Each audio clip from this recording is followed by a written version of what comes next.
Hey guys, welcome to Storytime with Tiffany.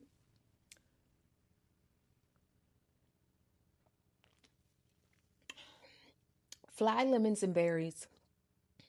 This is not an ad. My boy King from Streets Verified, follow his podcast, sent me this fly lemons and berries carbonated drink, and oh my God, it smells good. It tastes good. It is so refreshing. Y'all go get y'all some. Anyway, all right. So let's get into it. All right. Welcome to Storytime with Tiffany. Today we are going to talk about the NBA goofy who thought he played me, and we are not naming any names. We're not naming no names. But let's just go ahead and get into it. So, back in the early 2000s, I had dated this guy who played in the NBA. He was super cool. Like, he was super cool. Like, it was nothing. Like, back then in the mid 2000s, we were not tripping off of anything. We were just all having a ball. Hollywood was popping, West LA was popping. Everything was really, really, really fun and good. Life was just great, you know? And so before I had met him in the summer. And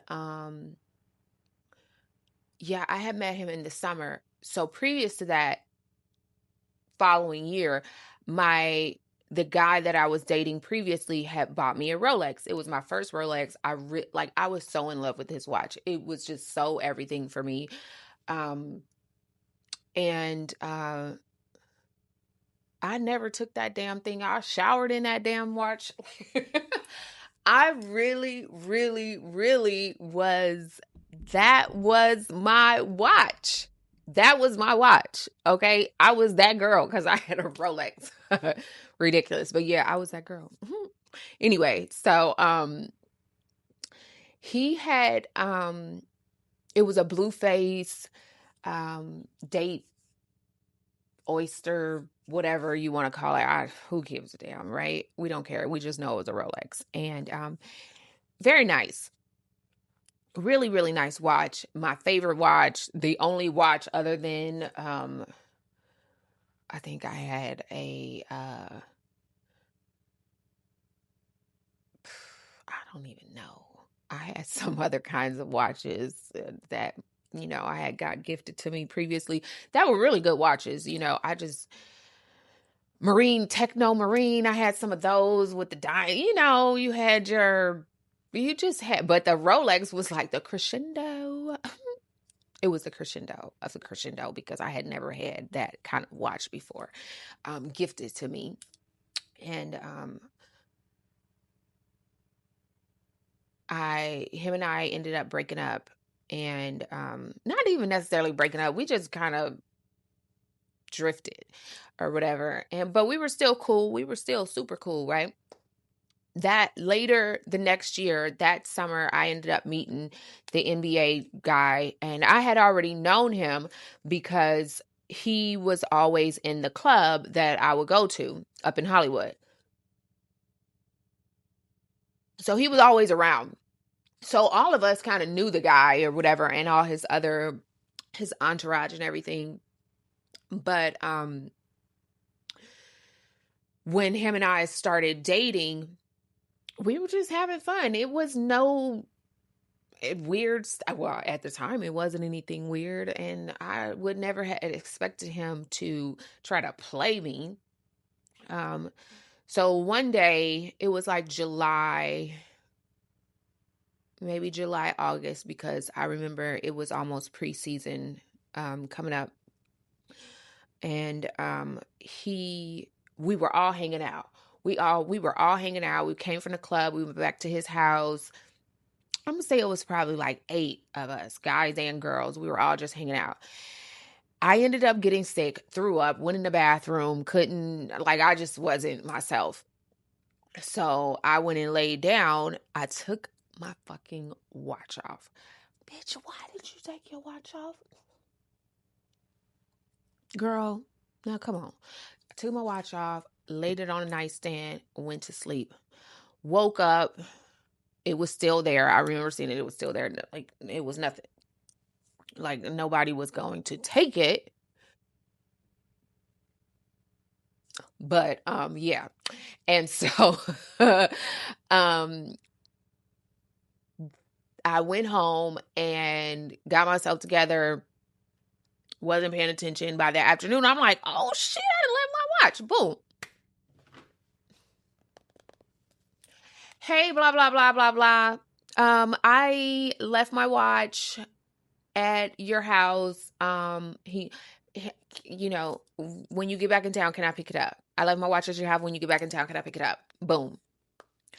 He's like, yeah, no problem. I'll be back. Blah blah blah blah blah blah blah blah blah. Blah, right? So I had already knew he was leaving town, so I wasn't even tripping. I knew I was gonna get my watch back. No. So I know he's back in town a week later. I'm like, hey, I want to come. I need to come swoop my watch up. I need to come get my watch. Okay, yeah, yeah, yeah. Me, because I'm intuitive, Tammy. Okay, I knew my first first thought was he gonna try to get that motherfucking watch to his sister. He is gonna try to give that motherfucking watch to his sister. Yes, he is. That was my first like the little bitty voice in your head just boop, tells you exactly what the hell a motherfucker about to do. Mm, yeah, yeah, yeah. That's what he tried. I knew he was going. I just knew it. I knew it. Boom. So 2 weeks go by, he's still playing like, oh yeah, I'm gonna call you when I get home. I'm not at home right now. Okay, you wanna play? All right, cool. So I call his I don't know who this dude was, assistant. I don't know what the hell this dude was. He was just like a yes man or whatever. That's what we call him, a yes man. I hit him up like, hey, such and such has my watch. I need to come get it. Nothing. Crickets. Violins, crickets. All right, cool. Now we're going to name some names. So I had to call my boy Carl, who is an attorney up in Century City, and ask him, like, you know what the hell do I do? Blah, blah, blah, blah, blah. Such and such has my watch. And he does not want to give it back. Okay. He was like, really? I'm like, yeah. He like, oh, you know what? That's a conflict of interest because I cannot get you. I can't do this because this is our client. This is our client. This is our client. But guess what? I'm going to connect you with Charles, blah, blah, blah, blah, blah, who is another attorney who owes Carl a favor. Charles calls me. Charles is like, okay, so he has your watch. He doesn't want to give it back. He's playing you. He's seriously playing. And what do you want?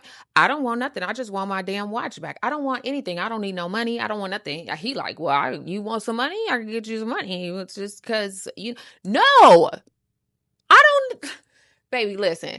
Give me that goddamn watch, please. That is all I want. I'm not messy like that. Like like once I have to pull out the Rolodex and start calling people to get my stuff because you think you playing with me over a little, well, it's not a little watch to me, but you know, over a little girl watch.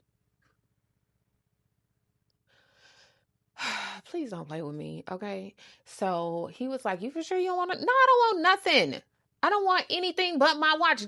I need to tell the time. Okay, I don't want to look at my phone to tell the time. I need to tell time, and I need to tell time on my Rolex because my Rolex makes me feel like I got superpowers. And right now, I don't have no superpowers because he has my watch held hostage so he can give it to his damn sister. Don't play with me. So Charles is like, all right, draws up a letter, sends it over. By the next day, 10 a.m., his yes boy was like, you can come get your watch from over here. And that's how I got my watch back. Because you thought you was going to play me. And, you know, I had to pull out my Rolodex and pull out them connections. And, you know, let me just take a sip of this.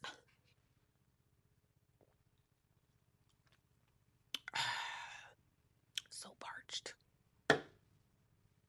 Y'all, this is so good. Mm. Yummy. Anyway, yeah. And that's how that story went. And I ended up getting my watch back. I never talked to him again. He is a whole turd now. Like, never to laugh at anyone's downfall, but I'm sure that karma that you was spilling just rolled on over, and that's why you're not in the NBA no more. Nobody's even thinking about you, except for me, because I had to tell this story. Yeah, yeah. It was good though. Like it was good. It was a lesson learned. It would like party girl. That could have been the wrong. That could have. That just could. Yeah, don't do that. Don't do that. Cause these dudes, just because they got money, don't mean any. Listen, I know firsthand. Just because somebody has money does not mean that they are stand up. You are not stand up just because you have money. Okay, character, integrity, like stand on business, especially men. Like we need men, black men, stand on. Let me stop clapping. Stand on business, 10 toes down, stand on business, because that's when you get a woman who's going to be 10 toes down and she's going to stand on business with you. No more bozos. And that is Storytime with Tiffany. I hope you guys tune in for episode 6 next week. Bye. Cool.